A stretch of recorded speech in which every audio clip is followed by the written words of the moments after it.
Paz, querido, muito bom dia, muito boa tarde, muito boa noite. Estamos aqui mais uma vez gravando um vídeo sobre Filipenses, hoje o vídeo de número 11. E no último vídeo nós falamos sobre principalmente o versículo 14 do capítulo 2 de Filipenses, onde Paulo fala sobre a murmuração e as discussões no meio da igreja. E depois, no versículo 15, ele fala sobre sermos irrepreensíveis e puros. E são dois conselhos muito importantes, dois conselhos fantásticos de sermos, de um lado, praticantes de uma vida cristã que não vive na murmuração, não vive na discussão, e outro lado, sermos irrepreensíveis e puros, né? Então são dois conselhos fantásticos que Paulo nos dá e, lógico, não é fácil, né, de cumpri-los, mas eu creio que com um pouco de esforço a gente consegue. Então Paulo fala, olha, ele dá um conselho muito bacana. Pratiquem, façam tudo sem murmuração e sem discussões. E sejam, para que sejam, irrepreensíveis e puros.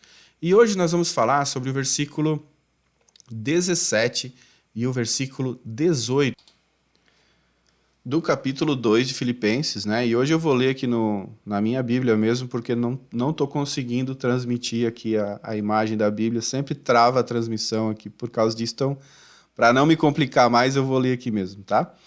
Então, Filipenses 2,17 diz assim, contudo, mesmo que eu esteja sendo derramado como uma oferta de bebida sobre o serviço que provém da fé que vocês têm, o sacrifício que oferecem a Deus, estou alegre e me regozijo com todos vocês.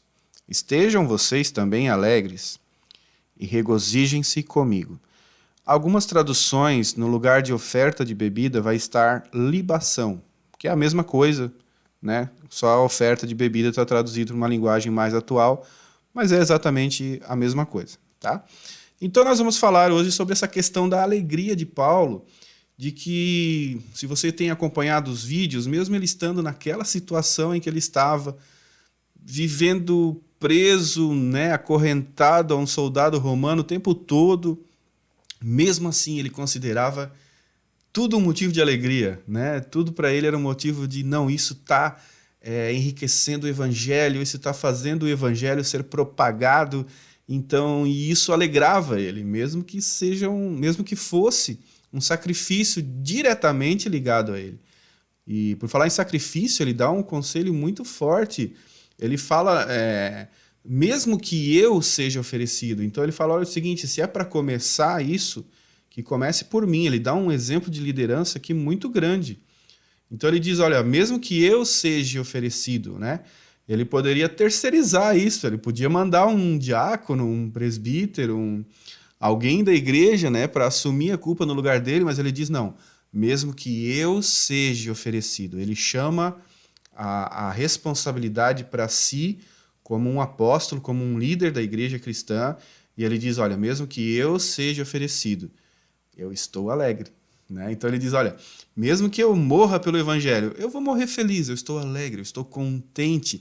Então essa carta de Filipenses, ela mexe com o nosso entendimento sobre alegria e sobre outras coisas também, porque o conceito de alegria de Paulo é diferente. Ele está alegre em servir a Cristo, e se servir a Cristo cause a morte dele, então ele diz, olha, se for para isso, então tudo bem, eu estou alegre, eu estou tranquilo, né? E essa tal da oferta de bebida, que algumas traduções vai estar libação, que vem do grego spendestai, ela era uma prática pagã muito comum, muito normal naquela época. Era nada mais, nada menos do que o sacrifício que seria oferecido a um deus. Antes de ser oferecido esse sacrifício, era derramado uma taça de vinho que fazia parte do ato ritualístico, né, de oferecer uma oferta ao deus pagão. Lembrando que Dionísio era o deus do vinho, então fazia tudo parte, né, da mitologia. Então Paulo diz o seguinte, olha, que eu seja essa libação, que eu seja essa introdução, né? Que eu seja esse início. Então, se for para morrer alguém, se for para ser alguém oferecido, que comece por mim.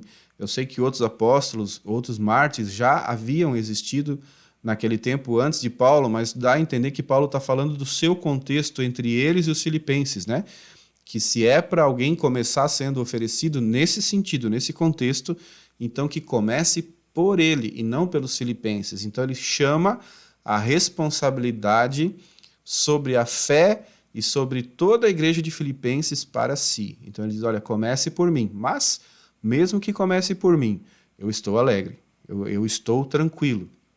E aí na sequência, ele fala sobre o sacrifício e o serviço da fé dos filipenses. E ele considera a fidelidade, a lealdade como uma prática que deveria ser normal para a fé cristã. Essa lealdade até o fim, né? Essa questão de que não vou me abster da minha responsabilidade como cristão. Ele fala algo muito parecido em Romanos, quando ele diz ofereçam-se como sacrifício vivo. E em Roma existia o Coliseu, e no Coliseu pessoas eram mortas. Então Paulo está dizendo, o culto racional de vocês, a fé racional de vocês é entender que, se for necessário, ofereçam-se a si mesmos. Então esse contexto que Paulo está falando aqui, ele é uma prática normal para ele. Entender que, se a minha fé cristã me levar ao martírio, então que isso seja feito em paz e com alegria. E ele fala aos filipenses que o sacrifício e serviço da fé deles, né? Então ele reconhece que os filipenses, eles estavam sacrificando, estavam servindo, e que isso era um exemplo de fé, da prática da fé deles. A lealdade ao evangelho já era um sacrifício que os filipenses praticavam. E Paulo ele reconhece isso e ele está alegre com isso, mas ele lembra aos irmãos que, se for preciso que ele, Paulo, que qualquer um dê a sua vida por amor ao evangelho de Cristo, por amor à igreja de Cristo, que seja feito com alegria e que não seja feito com tristeza, com mágoa. Então, todo esse pequeno versículo que ele constrói essa ideia é muito importante, porque talvez poderia estar passando na cabeça de alguém assim, poxa, mas eu já sou um cristão fiel, eu já pratico a minha fé, eu já sacrifico a minha vida diariamente pelo evangelho, porque eu tenho que dar a minha vida, né? Então é essa ideia que Paulo está trabalhando com os filipenses, de que, se for preciso, começando por ele, que seja uma alegria e que isso seja feita com o entendimento do porquê nós nos oferecemos até o fim pelo nosso amado Jesus. Então, para Paulo, morrer pelo evangelho é um privilégio. Ele fala isso em outras cartas, né? Ele deixa bem claro que, para ele, o viver é Cristo e o morrer é lucro. Então, para ele, morrer por Cristo seria um privilégio, e foi, porque acabou acontecendo. Mas dá para perceber a maneira tranquila como esse texto é escrito e desenvolvido, e de que ele estava tranquilo quanto ao fato de oferecer sua vida como um sacrifício a Deus.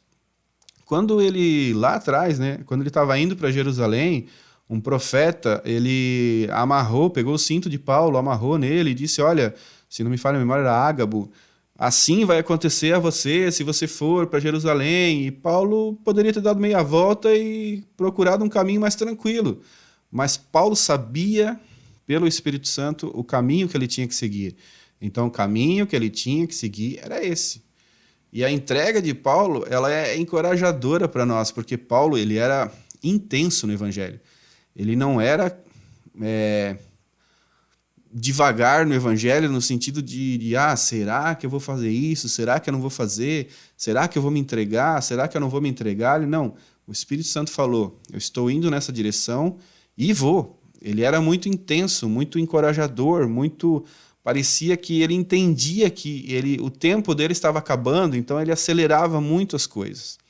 E ele praticava uma liderança muito exemplar também para todas as igrejas. Então, Paulo era uma figura importantíssima. As pessoas poderiam olhar para essa situação e pensar, poxa, mas como é que pode? É o apóstolo Paulo. Mas Paulo já trazia uma outra ideia. Se for para começar, que comece por mim. Que façam comigo, mas que vocês entendam o porquê. Então, por isso ele não se lamentava, ele não escrevia as cartas dizendo, ai meu Deus, tadinho de mim, estou aqui preso. Não, ele dizia, gente, se for para que aconteça comigo, então que eu seja essa oferta de libação. E aí no versículo 18 ele diz o seguinte, assim também vocês, pela mesma razão, fiquem contentes e se alegrem comigo. O convite agora é aos filipenses. Paulo pede, olha, pelas mesmas razões que o apóstolo Paulo estava feliz e se alegrava, ele pede aos filipenses, fiquem contentes comigo, né? Se alegrem comigo porque eu estou passando por essa luta, mas eu estou passando por essa luta porque eu sei que Deus me quer aqui. Lembra lá no começo do livro de Filipenses que ele entendia que tudo que ele estava passando era bom para o evangelho? Porque na opinião dele, o significado de sucesso e alegria era se entregar como uma libação. E para nós hoje, o significado de sucesso é muito diferente, né?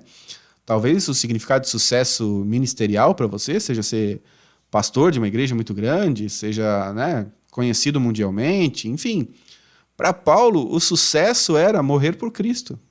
Viver para ele ao extremo, né? Se gastar todos os dias de sua vida. E o Evangelho de Cristo, a definição de sucesso e ser bem-sucedido é isso, é um pouco diferente do que nós trazemos para nós. Ah, eu quero ser bem-sucedido, eu quero ser um empresário de sucesso, ou eu quero ser um funcionário que trabalhe numa empresa muito grande, que ganhe muito bem. Não, mas Paulo ele se considerava bem-sucedido, feliz e alegre porque ele estava se entregando como uma oferta de bebida ao Senhor, ele estava se entregando como uma libação ao Senhor. E isso é que deixava ele alegre. E era isso que ele considerava ser bem-sucedido. Ser bem-sucedido para Paulo é estar lá preso, mas pregando o evangelho e sabendo que a palavra de Cristo continuaria sendo propagada através do exemplo dele. Então, para a gente concluir esse vídeo aqui, para não demorar muito, eu vou repetir alguns pontos principais aqui, tá? Então, Paulo ele começa falando que né, ele chama para si a responsabilidade, mesmo que eu seja oferecido. E depois ele fala aos filipenses que o sacrifício e serviço da fé, eles já praticavam. Só que eles não estavam conseguindo se alegrar com a situação em que Paulo estava. Então, mesmo eles praticando uma fé de sacrifício e de serviço, eles não estavam entendendo o que estava acontecendo com o apóstolo Paulo. E ele diz, eu fico contente e eu me alegro com vocês, eu me alegro por vocês. E aí ele diz, então vocês se alegrem comigo, porque eu estou tranquilo, eu estou em paz, mas vocês têm que se alegrar comigo. Então o que Paulo está tentando ensinar para eles é isso, de que a situação que aos olhos dos homens poderia não ser muito agradável, mas para Paulo ele estava muito tranquilo, muito em paz e entendendo que tudo que ele estava fazendo era a vontade de Deus na vida dele. Talvez para nós é difícil entender quando nós passamos por uma dificuldade, por um momento difícil. Mas Paulo entendeu que se fosse para viver aquele momento, que ele viveria aquele momento em paz, em alegria e com Cristo. Deus abençoe. Até o próximo vídeo.